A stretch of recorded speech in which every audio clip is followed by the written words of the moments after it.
just yet. They chose their king, their power was met, but we don't answer to Ottawa yet. No crown gave us what we've earned, just dirt and fire and lessons learned. Now the ground it shakes, the steel it groans, and Alberta walks alone. We ride sovereign steel through fire, through frost. We ain't the last, we're the line they lost. Alberta stands, never on its knees. A nation born in the forge of the free.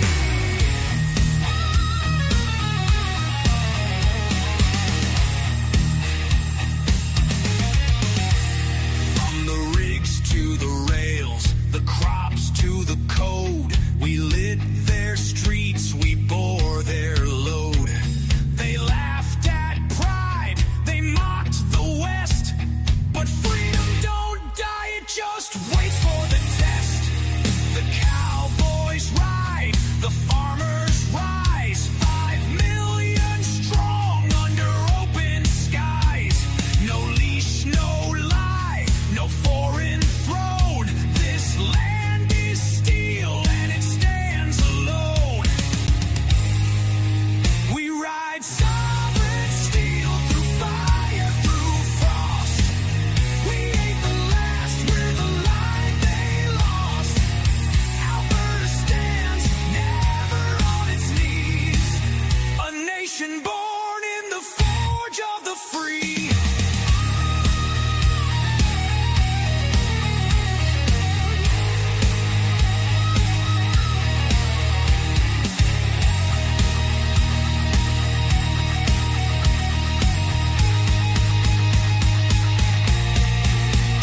Can't kill the mountain, can't drown the plain, can't burn the spirit that won't be chained. He stares down east with a calloused hand and says, this time we draw the line in the land. We ride sovereign steel through fire, through frost. We ain't the last, we're the last.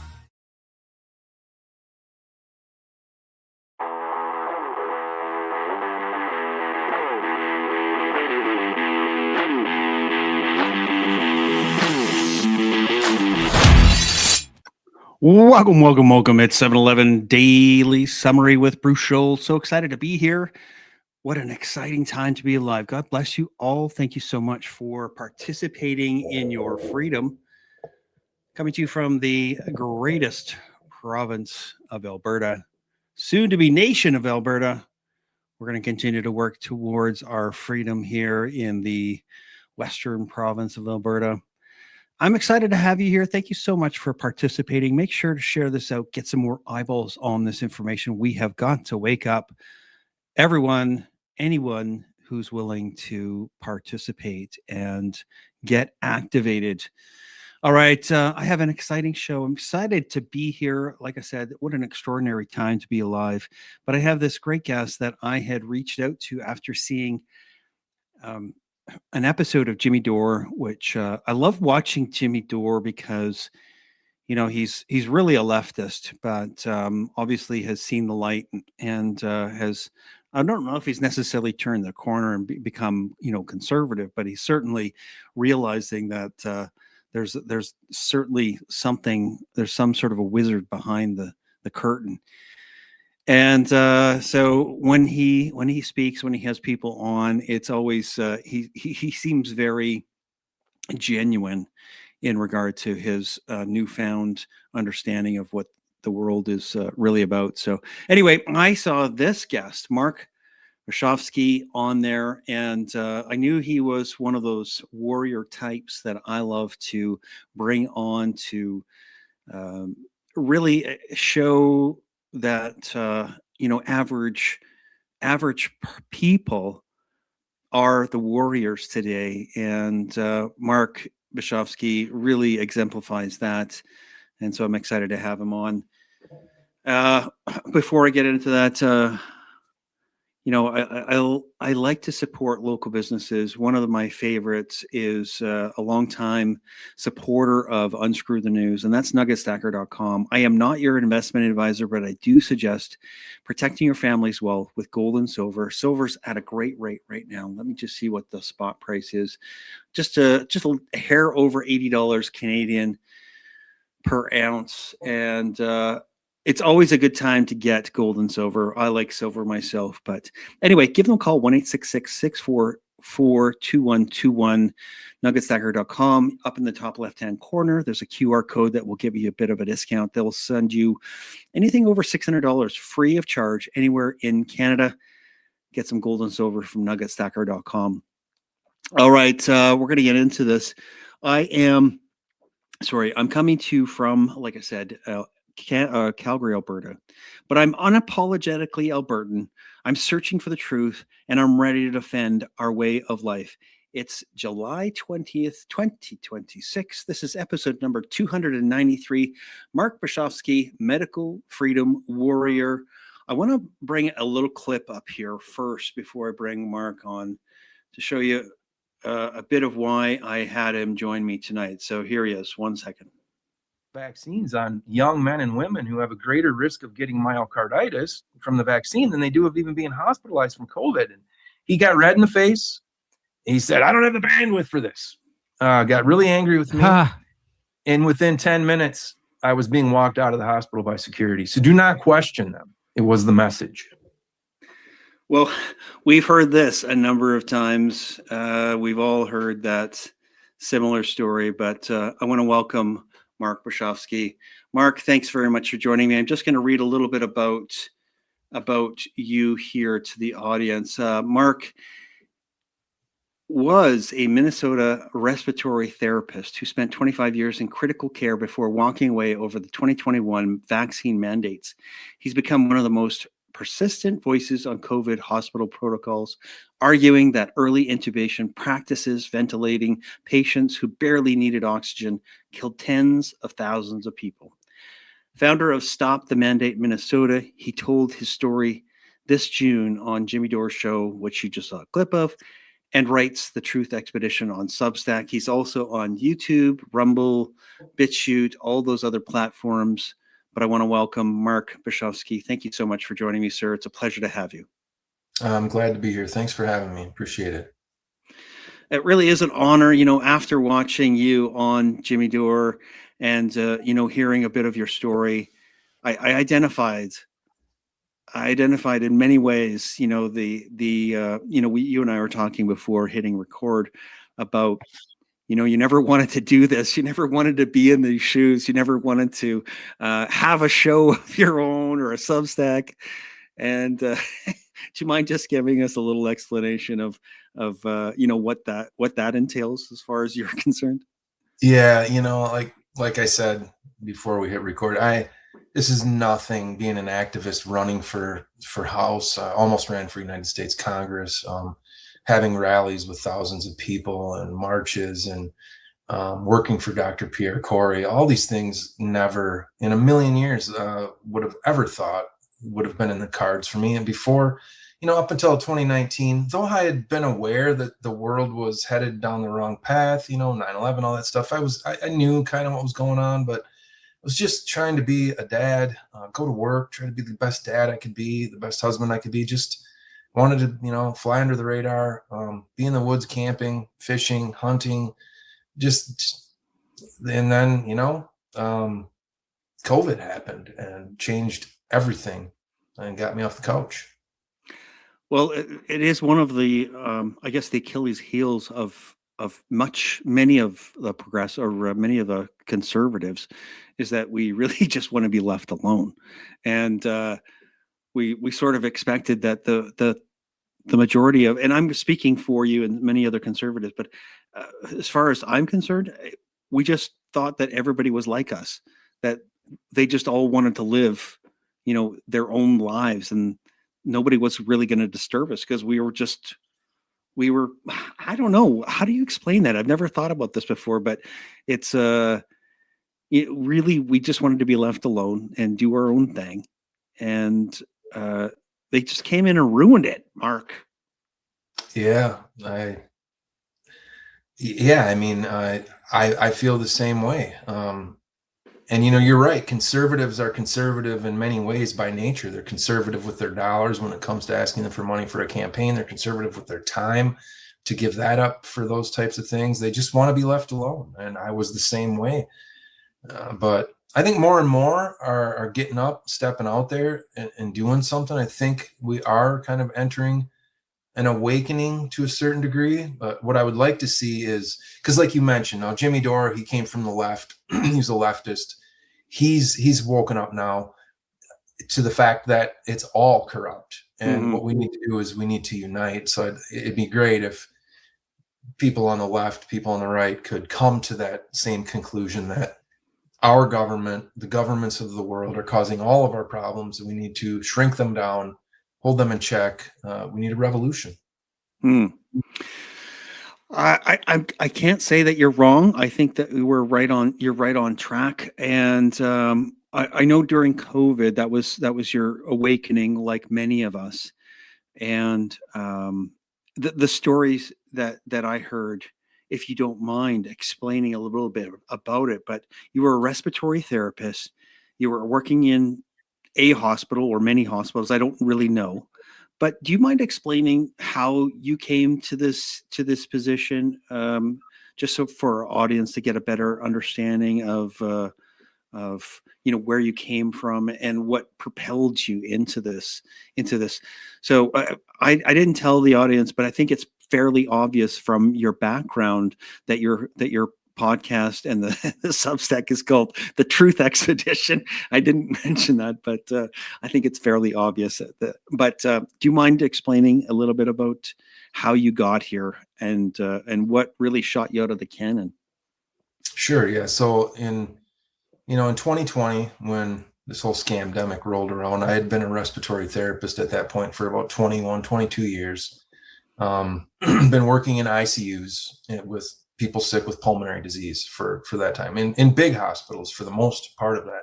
During COVID, when that started, I was in a little bit of a little smaller hospital, still at an ICU, suburban hospital, not huge, but big enough. And, I had a really good relationship with the doctors. I was a lead therapist. I did my job well. I still do my job well. I understand it very well. I was looked to as part of the team.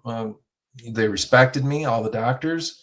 Obviously, that all changed when I started questioning things. But, I knew very early on, as early as February of 2020, before COVID even really hit the shores of North America, I had looked at a study out of North Carolina, Chapel Hill, where they described where they did chimeric or gain of function research on a coronavirus, where they added a spike protein to a bat coronavirus, and how it was very infectious to lung tissue, and how they couldn't treat it. They couldn't vaccinate for it or anything in the lab. And so I had come across that study, and then I also linked that to the lab in Wuhan. And so I just right away, I was like, this is not adding up. They're trying to tell us it's a bat had sex with a pangolin or whatever the hell was happening there in some wet market. And they're like, no, they're lying right off the bat. And I already knew that the governments lie. Like I said, I had known 9/11 was all a lie, all these things, JFK. There's so many scenarios. There's so many examples you could give. So I knew this was another one of them, but it really hit home with me. It was starting to affect me personally, and shame on me for not stepping out earlier and trying to spread the truth. But so I knew early on what was happening. And soon, I would say March, April, we started getting COVID patients. In fact, the very first patient we had with suspected COVID, we did this process of what people would now know as early intubation. And we intubated this patient when he was requiring 3 liters of oxygen. Not to get into it too deep, but 3 liters of oxygen is a whiff. It's hardly anything. There's tons of room to escalate care beyond that. There's no reason to intubate somebody. On day one of being a respiratory therapist, at all these symposiums I was going to at university hospitals and the like, we were told intubation should be last resort. Mortality and morbidity goes through the roof when you do that. It's a very dangerous procedure. I mean, let me step back and say ventilators and intubation save lives too, when used appropriately and when done when it should be historically. But ventilators and intubation are extremely dangerous. But we intubated, we were intubating at 3 liters, and I tried to challenge the doctors, like, what are we doing here? This is insane. And Can I stop you just for a second, just to clarify? Sure. So when you say 3 liters, that's not the threshold that you're saying should be putting a person onto a ventilator. Just for my audience and myself, what would the typical need be? What would the threshold normally be? And I'm glad you asked that. Those are the kind of things I kind of want to get on Jimmy Dore, but didn't have time. So 3 liters, you'll often see people walking around the grocery store or whatever with oxygen, a tank or a concentrator that they wear. People require oxygen at home, very, very low amounts. 2-3 liters is very common. I mean, these people are walking around with oxygen on their own. So you and I are breathing right now 21% oxygen. That's what the atmosphere holds, 21%, like 20.9 exactly. And the rest of it's just inert gases, CO2, there's nitrogen, helium, there's all kinds of little inert gases, but 21% oxygen. 3 liters would be about 30% oxygen at a low flow. So it's not, and you can go all the way to 100% oxygen. You can also increase the flow rate of the oxygen given, which would be called high flow oxygen. Beyond that, you can use non-invasive measures, non-invasive ventilation with what we call BiPAP. So there's just this huge range. And what I was saying is, like, when somebody is on 3 liters of oxygen, you could essentially take that oxygen away and they're going to be fine. So it was ridiculous. It was overkill, essentially. Absolutely. And for our audience, I know that there's probably a lot of people that understand this, but I just want to make sure that that everybody understands. When you intubate somebody, you have to knock them out too, right? I mean, you can't intubate a conscious person. No, try sticking a garden hose down somebody's trachea and see how they react. You cannot do it. I mean, these things are 1/2 inch. We use millimeters, 7.5 millimeters. They're big. It's a big tube. So it goes down your throat into your trachea, your windpipe. It goes beneath your vocal cords and into your lungs before they bifurcate. So yes, you need to sedate them. Absolutely need sedation. You need to knock them out, put them in a medical coma. And many times, especially during COVID, we were using medical paralytics to paralyze them so they wouldn't fight and essentially hurt themselves. But beyond that, you're introducing the most dangerous infection risk. It's called VAP, ventilator-associated pneumonia. When you put a tube in someone and it's in long enough, they're going to get a secondary bacterial pneumonia. It's almost impossible to avoid. Not only that, wow, it's absolutely right. And besides that, so I like to explain this. So when I take a deep breath in, I've created a negative pressure. My chest, thorax expands, air rushes in. It's not being pushed in, it's being sucked in. That's a negative pressure. But a ventilator pushes that air in at a high pressure, and it's just physiologically backwards. It's not how we're supposed to breathe. So that positive pressure shears the lung tissues, it tears them up. Not in everyone, but when you have stiff COVID lungs, it's just going to shear them up. And you also, when you're pressurizing the thorax, blood doesn't return to the heart the same way. So you have blood pressure issues. Then they need blood pressure medications on top of all these sedation medications. Then they're going to need antibiotics. They're going to need other lines in their wrists and their neck to monitor different things. So it's just this cascade of very dangerous things that must take place when you intubate somebody. Very dangerous. Jeez, hey, and that was the protocol that the hospitals early intubation for many months. I froze up there for a second. That was the hospital's protocols that they pushed. Is that right? Yeah, and pretty much nationwide. A friend of mine a good friend I graduated with, worked out in the largest hospital in the Southwest, in the hugest ICU. They were doing it, and he said for about 6-8 months. So it wasn't just my hospital; it was pretty much nationwide. I think there were a few outliers. In fact, Dr. Pierre Corey worked at the University Hospital in Wisconsin at the time, and he said, no, we're not doing that. So there were a couple hospitals with mavericks who were able to kind of stop that method. It was happening all around the country, all around the world. And I do believe, because, you know, to take it back a step. So if someone comes into the hospital, they need some oxygen, they have COVID, they need 2 liters, then maybe 3 liters. Okay.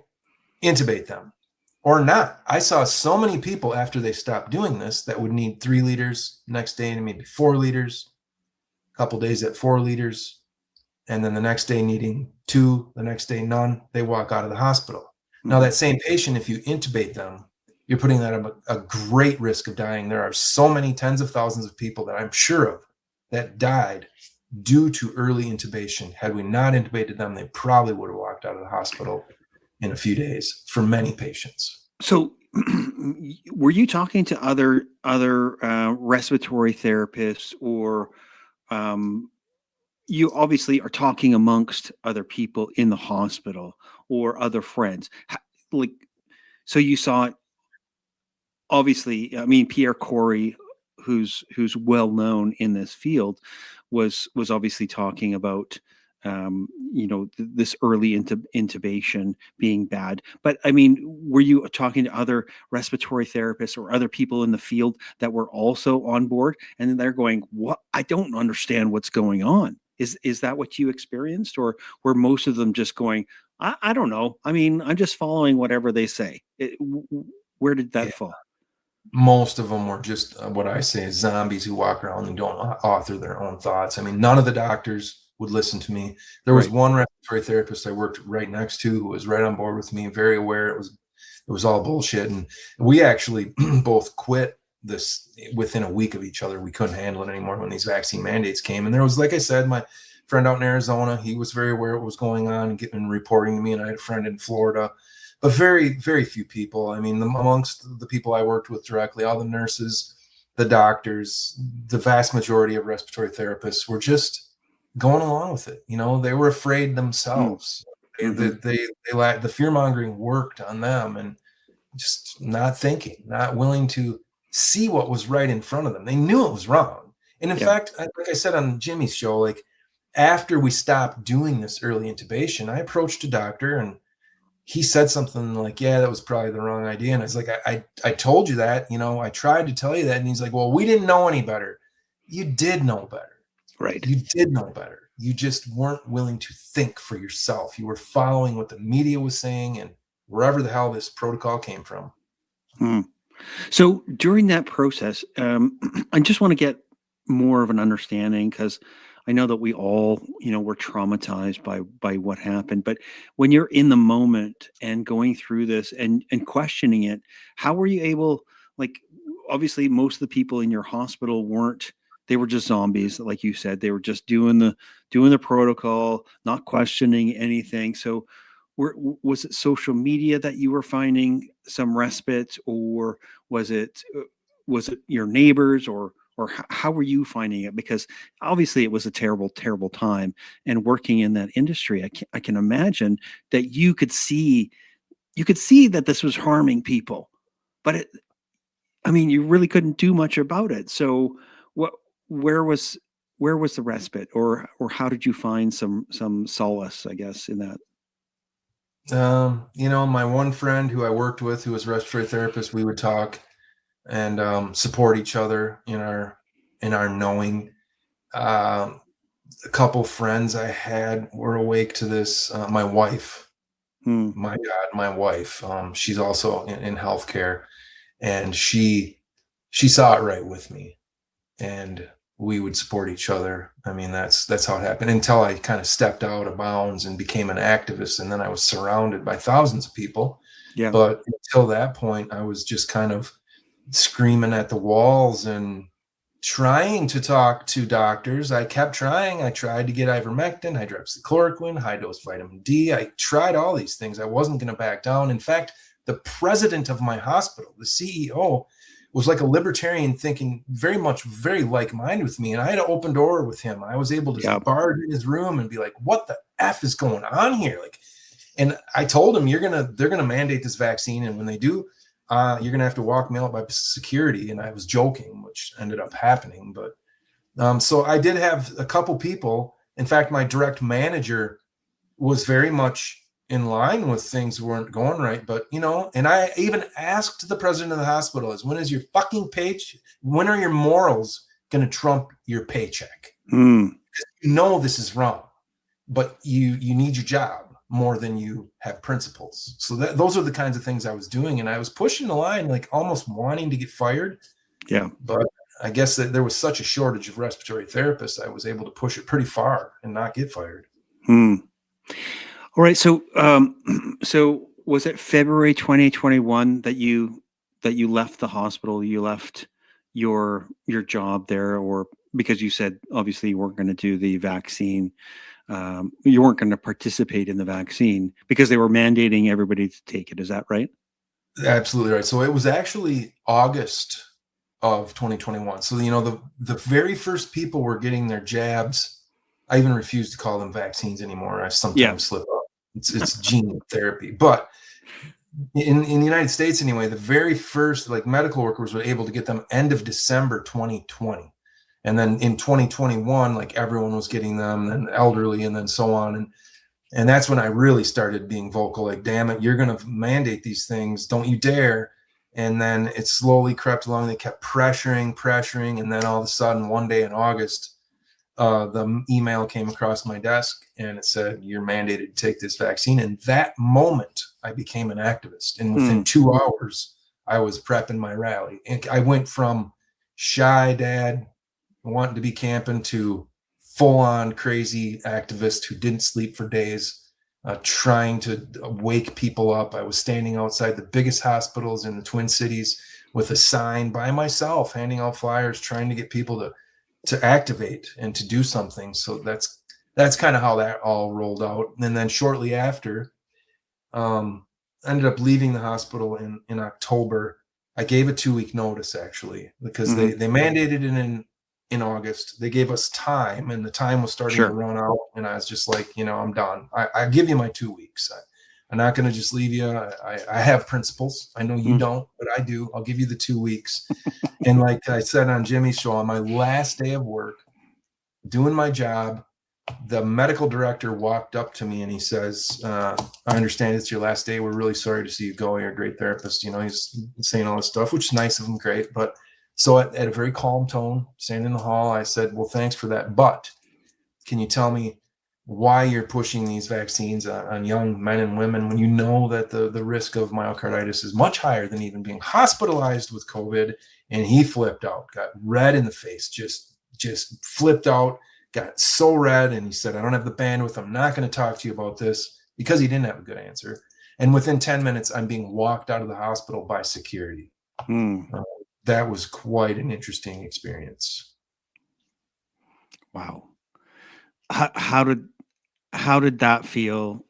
I mean, you're going to a locker, you're clearing out the stuff, and security is walking you out of the hospital. Is that how that goes? Yeah, it felt horrible because I loved my career. I loved helping people. Even though I knew the medical system was broken, I felt my place there was to be an advocate to help people. I loved it. It's a great job. It's so rewarding. And there's so many good things I could say about it. And I was at that point, I'm like, I guess my career's over. The career I worked hard for, and, you know, was Dean's List, all this stuff. I was good at it. And I thought it's over. What am I going to do? Am I going to just work at a Home Depot? But I didn't care, because I cared, but there was more fear for me what the future was going to be like for my kids. Like, I'm not going to be 20 years down the road and have my kids look at me and ask why I didn't do something.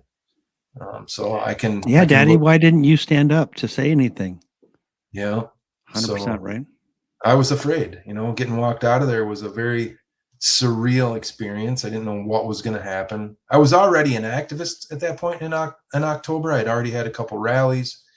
I was already being asked to run for office. So things were blowing up in different ways for me, but it was still sad because it's not anything I wanted to do. I wanted to be a respiratory therapist and a dad. That was it.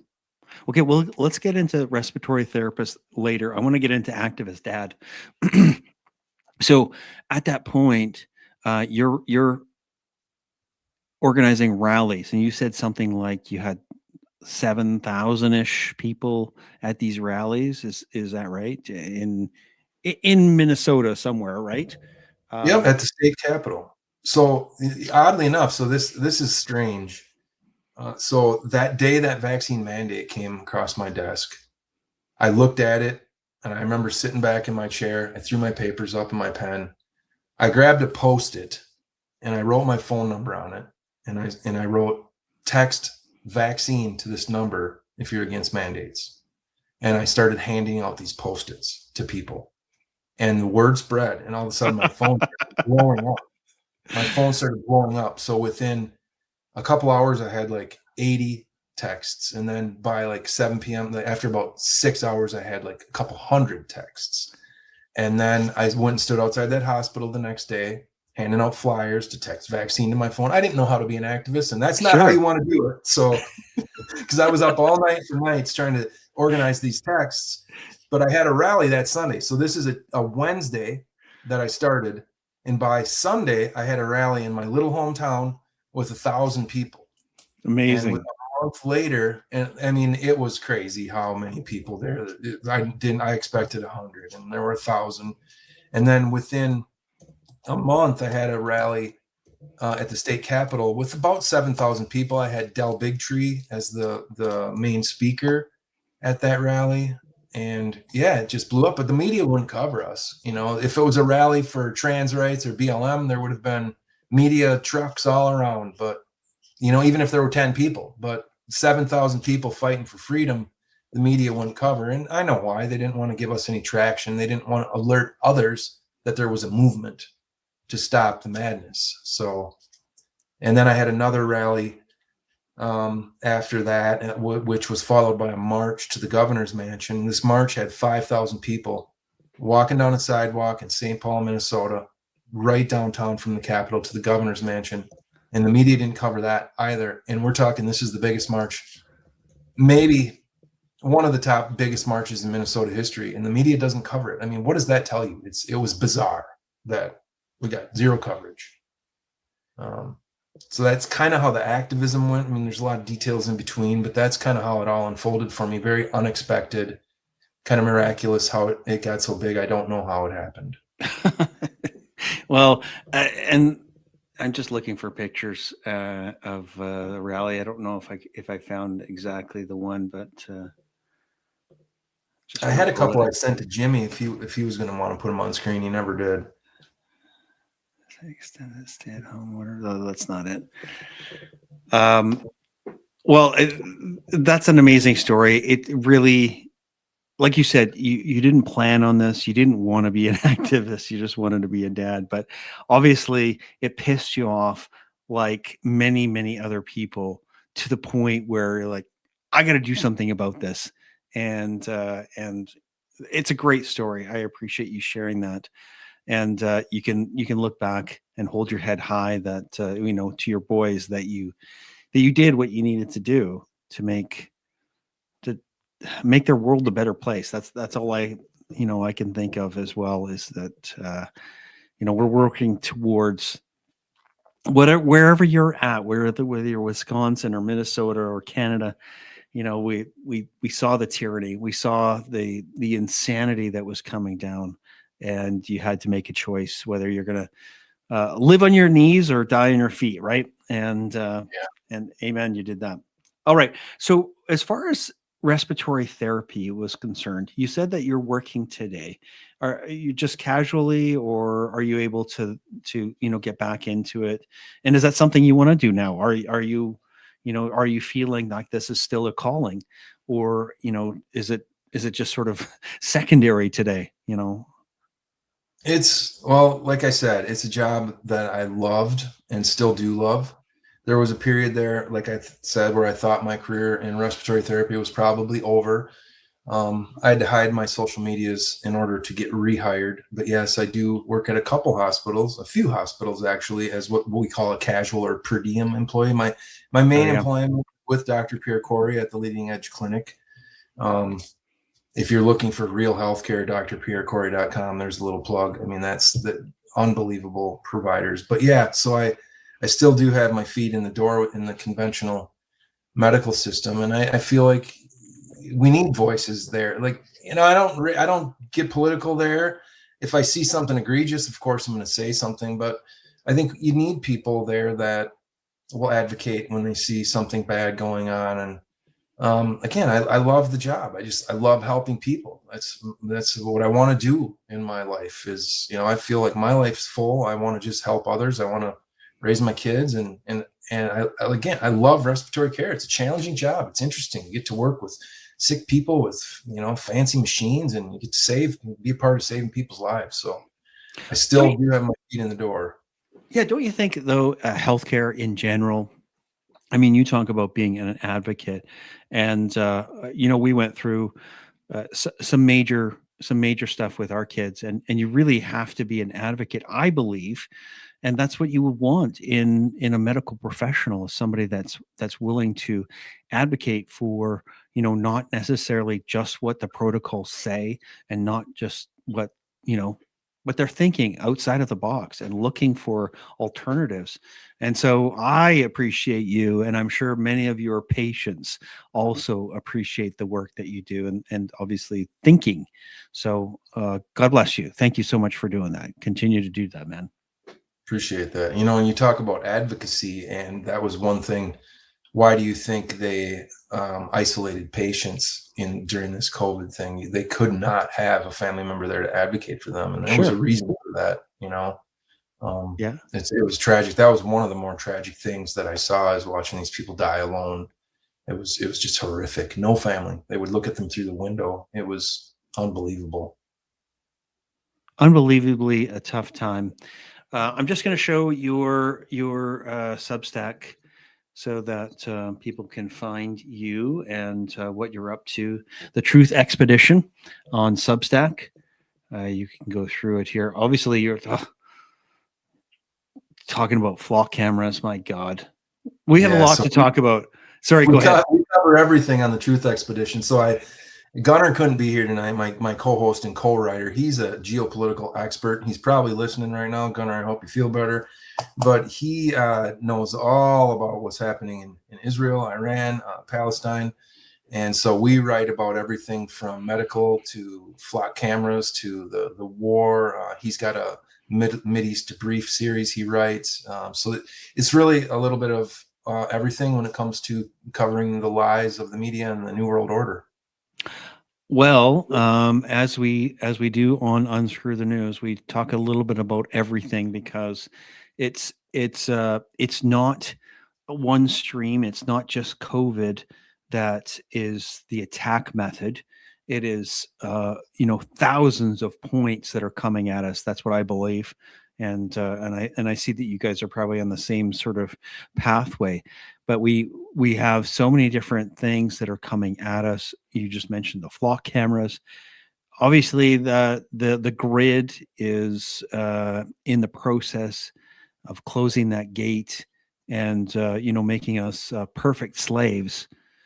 The social what is the term where they basically use it in China? So it's social credit scores, social credit, social credit, where carbon credit, social credits.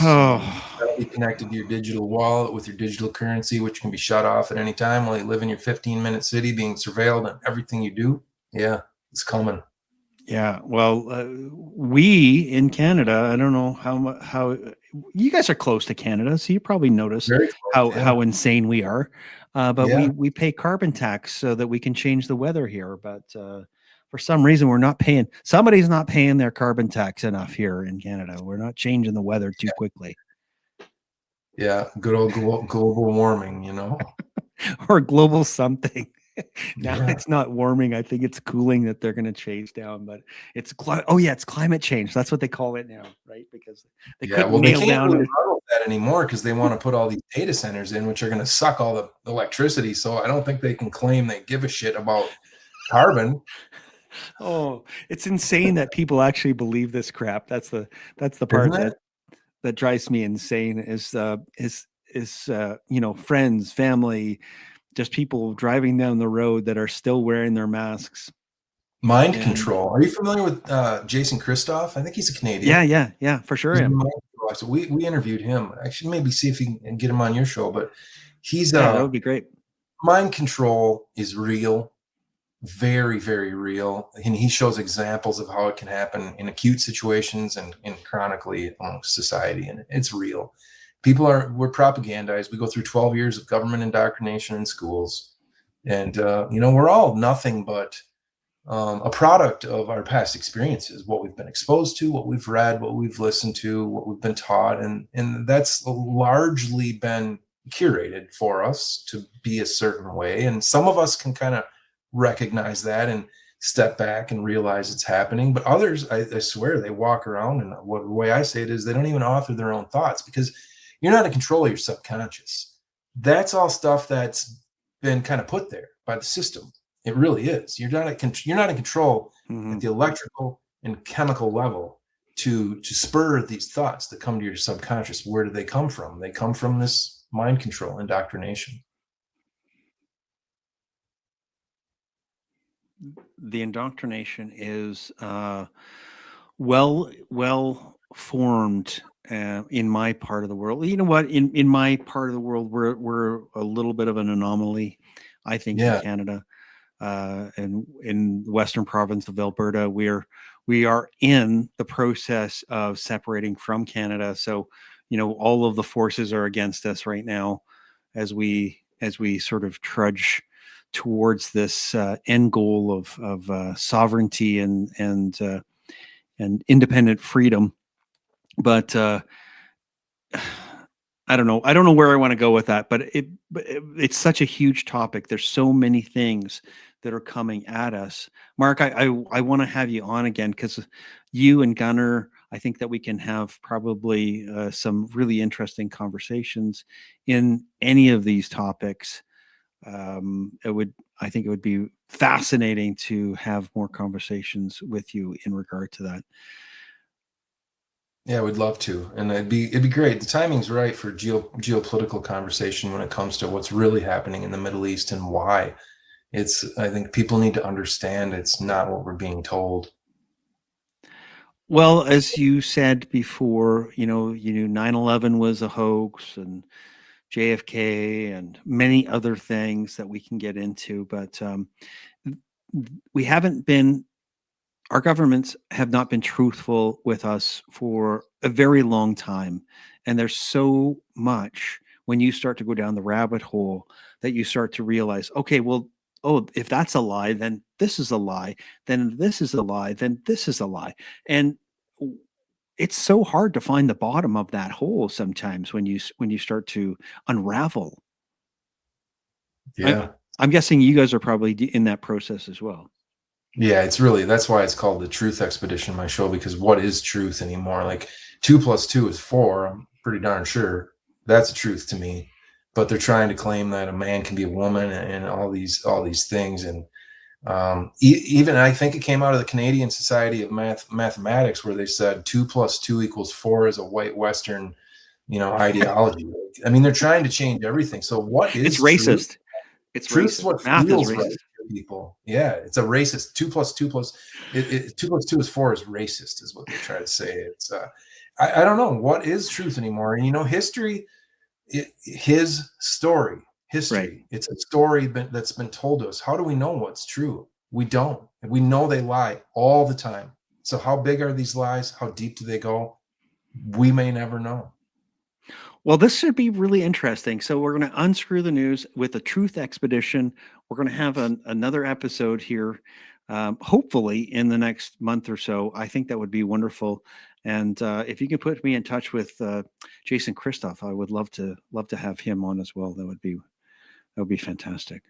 Yeah, I'll reach out to him. I was thinking about having him on again, and I'll tell him a fellow Canadian would love to have you on, and I think he'd do it. He's a very kind man, and no show's too big or small, and that's how I feel too. We're all adding to the algorithm of truth, no matter how big or small our shows are. It's all important. We have to team together, and see we're all in this together. I didn't tell you this before, but it seems like the right time to tell you. But when I started doing this project, it was really to document these stories. I wanted to document stories of what had happened, whatever you were living through. You know, COVID was one of them, but document these stories. So even if, you know, we didn't get the outcome that we were looking for, these stories would be documented so that one day somebody could look back and go, oh, well, look at these stories here. Hopefully we don't have to live through that again. And yeah, you're right. Just a way to document it. This has been fantastic, Mark. It's been awesome to finally meet you and to hear your story. I am very excited to hear more of what you and Gunnar are up to. And we'll obviously continue to keep an ear to the Truth Expedition and what you guys have uncovered. So thank you so much for being here. It's my pleasure. Thank you so much. It was a pleasure to meet you and to hear your stories. I am blessed. Thank you so much for participating. I'm just going to say goodbye to the audience, Mark, if you don't mind hanging out while I do that. And then you and I can connect for a few seconds after we finish the show. Sure thing. Thank you so much. God bless you. You guys, thank you so much. If you are still watching this, as I always say, make sure to share this out. Get some more eyeballs on this information. And as I always say, let's stay sane together. Keep your head on a swivel. It's Bruce, and I'm out of here. Thank you so much for watching Unscrew the News. I appreciate your participation in freedom in Canada. Share this information and help others to wake up. God bless.